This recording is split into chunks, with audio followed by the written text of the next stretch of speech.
performed it than prepare myself for prayer. And it is certain that the violence which the devil employed against me was either so insupportable, or my own wicked habits were so great, that I was induced not to go to prayer. And the sadness of my heart was such when I entered into my oratory, that all my courage was necessary to help me to force myself. At last our Lord was pleased to assist me, and people say the courage I have is not little. And it seems our Lord has given me greater than is usually given to women, but I have made a very bad use of it. But afterwards, when I had made use of this violence, I found myself in the enjoyment of more quiet and more consolation, so that sometimes I had a desire to pray. Since then, our Lord endured for so long a time such a wicked creature as myself, and it appears clear that all my evils were remedied by this means of prayer. What person, however wicked he may be, can have any reason to be afraid? For, how wicked soever he may have been, yet he cannot be so bad as I was during many years, after I had received so many favors from our Lord. And who can distrust our Lord, since he bore with me so long, and for this sole reason, because I desired and procured some time and place in which he might be with me? And this I often did, without any inclination of my own, but only by the great violence which I either offered to myself, or which our Lord offered to me. If therefore the use of mental prayer be so proper, and even so necessary for those who do not serve God, but offend Him,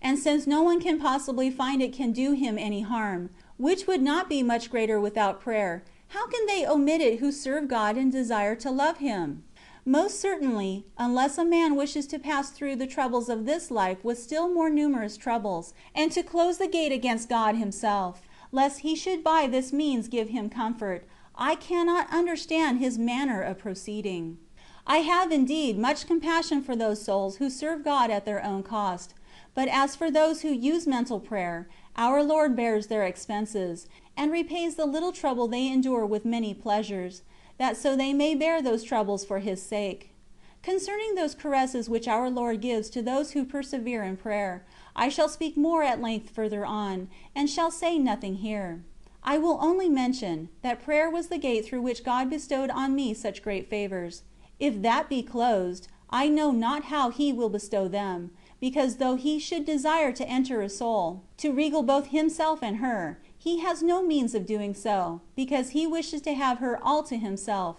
to be pure, and to be desirous of receiving favors. If we put any obstacles in the way, and do nothing to remove them, how can we expect Him to come to us, or desire that He should bestow great favors upon us?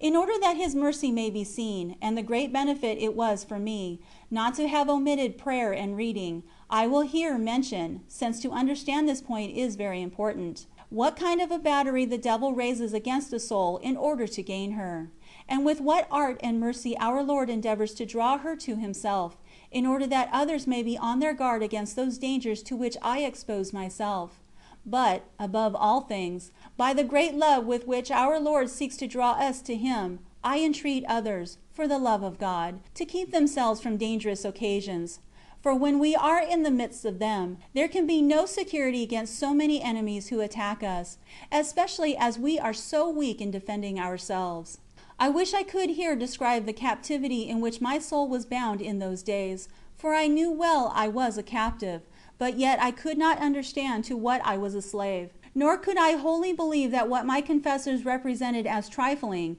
was so very bad, as I felt it to be in my soul. A certain person once told me, when I went to him with a scruple, that although I should practice the highest degree of contemplation, yet such occasions and conversations were not prejudicial to me. This happened to me towards the end, when, by the grace of God, I was separating myself more and more from great dangers. When they observed me to have good desires, and to follow the exercise of prayer, they thought I did a great deal, but my soul knew well, that this was not doing all I was obliged to do, for one to whom I owed so much.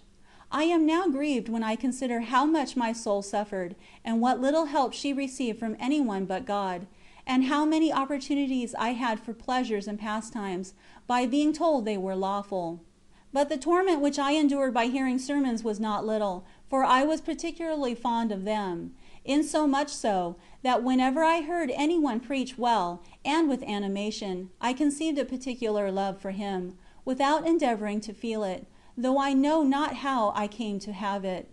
It seems to me that no sermon could ever be so bad which I would not willingly listen to, although, in the opinion of others who heard it, the sermon might not have been good, but when it was, it gave me particular pleasure. I was seldom or ever tired with speaking of God, or with hearing Him spoken of. This was after I had begun to use mental prayer. On the one hand, sermons gave me great consolation, but on the other they tormented me, because by them I understood that I was far from being what I ought to be. I begged of our Lord to help me, but as far as I can judge, I was to blame for not putting my whole confidence in His Majesty, and entirely distrusting myself. I sought for a remedy, and was diligent therein, but I understood not that all is of little use, unless we strip ourselves of all confidence in ourselves, and put all our trust in God. I desired to lead a true life, for I knew well I was not doing so then, but that I was fighting with the shadow of death,